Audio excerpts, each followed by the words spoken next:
Good afternoon, Standard 8 students. Now, in the previous class, we had come to know how Mussoorie was described during the month of October, where it was considered to be the best time of the year. So she was silent. I wondered if my words had touched her, or whether she thought I was a romantic fool. Then I made a mistake. Now, the purpose of the narrator is he's playing an assuming game, a game where he would like to guess what is happening in and around him.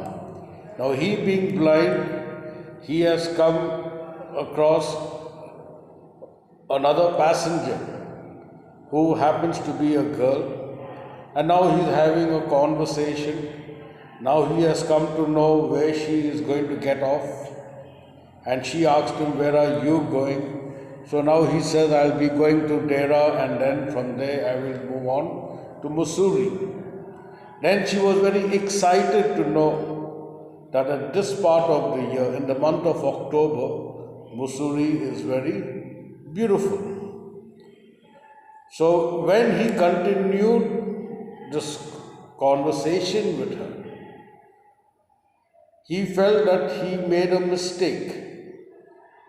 Now, what was the mistake he had made? He asked the girl, "What is it like outside?" Now, he was assuming that this passenger or the girl that had entered the compartment was a person who could see. She seemed to find nothing strange in the question. She didn't find anything funny about the question. Had she noticed already that I could not see? So he was guessing perhaps the question that he put was not very funny. But he also wanted to know whether the girl had noticed that he was blind. But her next question removed my doubts. "Why don't you look out of the window?" she asked. She says, "If you want to know anything about what's taking place or what the outside is all about, so why don't you look outside the window and see for yourself?" I moved easily along the berth and felt for the window ledge. The window was open and I faced it, pretending of studying the landscape. I heard the panting of the engine, the rumble of the wheels, and in my mind's eye, I could see telegraph posts flashing by. So now, I told you, blind people, they have got a very good sense of hearing. Okay, the hearing power is very strong. So on the basis of that, he is guessing what all things are passing by and all that. "Have you noticed," I ventured. Now he's talking to her as if he could see, "that the trees seem to be moving while we seem to be standing still?" So now he's trying to hold a conversation. So don't you think that we are sitting still and the trees seem to be moving? Now this is called an apparent movement. When we travel in a train, it appears to us that we are sitting still, and the trees and the villages and all the kheti bari things all are passing by. But actually they are still and we are moving. But it appears as if we are sitting still and they are moving. So that is something very funny he was talking to the lady. "That always happens," she said. "Do you see any animals?" No, I answered quite confidently. I knew that there were hardly any animals left in the forest near Dera. So now she asked whether you could see any kind of animals. So he knew there were hardly any animals in the forest in Dera. So very confidently he said, no. I turned from the window and faced the girl, and for a while we sat in silence. You have an interesting face, I remarked. I was becoming quite daring, but it was a safe remark. Few girls can resist flattery. She laughed pleasantly, a clear, ringing laugh. Now, after she asked about the animals, then he turned towards the girl. They sat down for a while without talking to each other, and suddenly the narrator passed a remark. Says, you have an interesting face. So the girl laughed. Okay, not many girls, they love flattery. Flattery means false praising. So some like it, some don't like it. So what she laughed means she acknowledged the fact that she has an interesting face. Now, why did she laugh? She says, it's nice to be told I have an interesting face. I'm tired of people telling me I have a pretty face.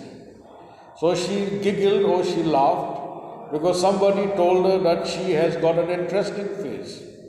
And many people had been telling her that you have a pretty face. And she's tired of listening to such kind of comments. But this comment of an interesting face amused her. Oh, so you do have a pretty face, I thought. Then the narrator said, oh, so you have a pretty face. And aloud I said, well, an interesting face can also be pretty.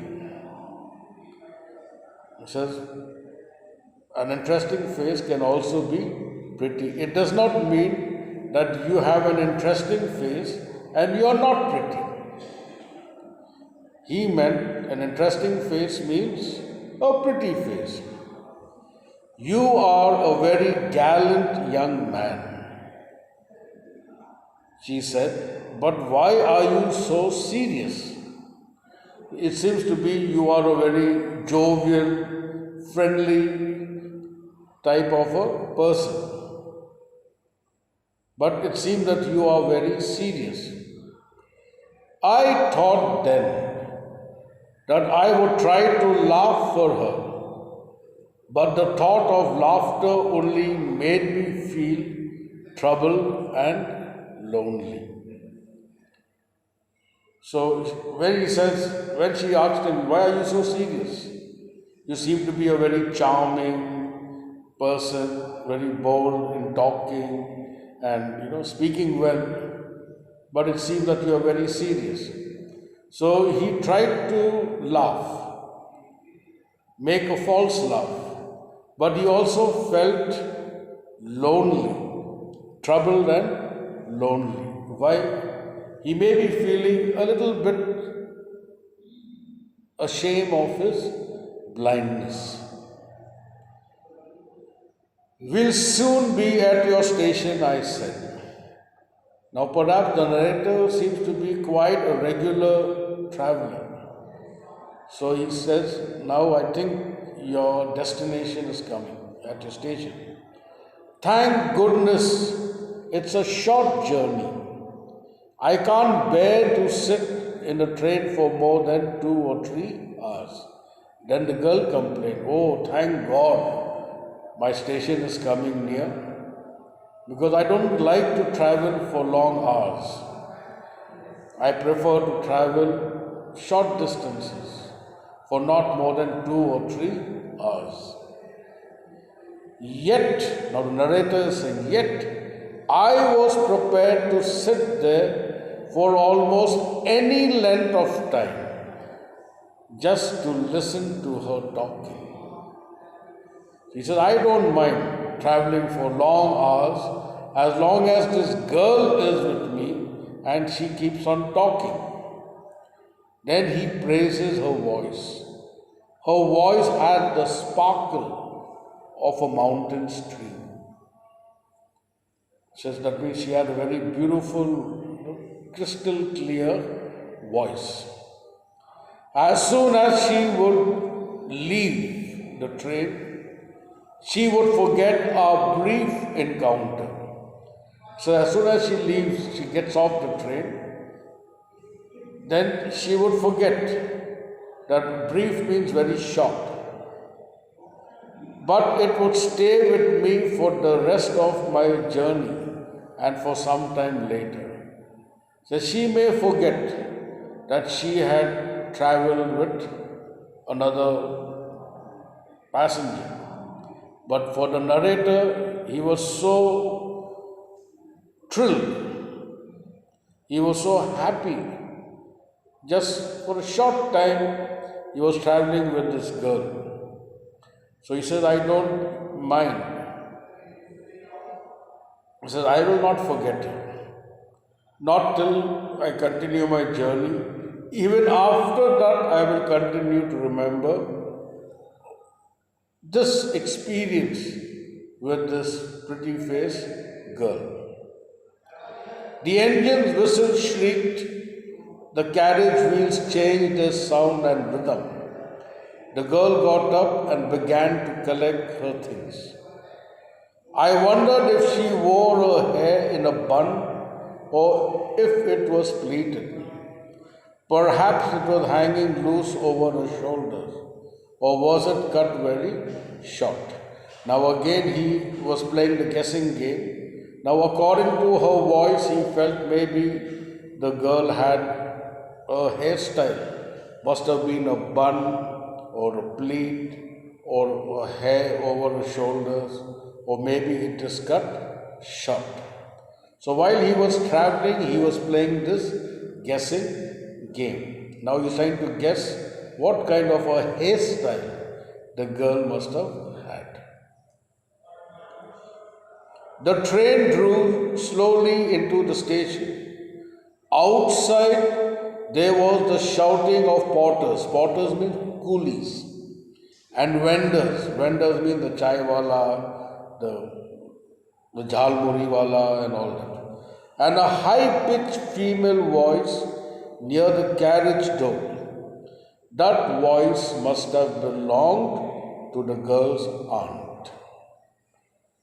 Okay, so when the train stopped, the girl collected her things, and then he could hear the sound of the coolies and the vendors, and suddenly he could hear a high-pitched female voice. Then he guessed that it must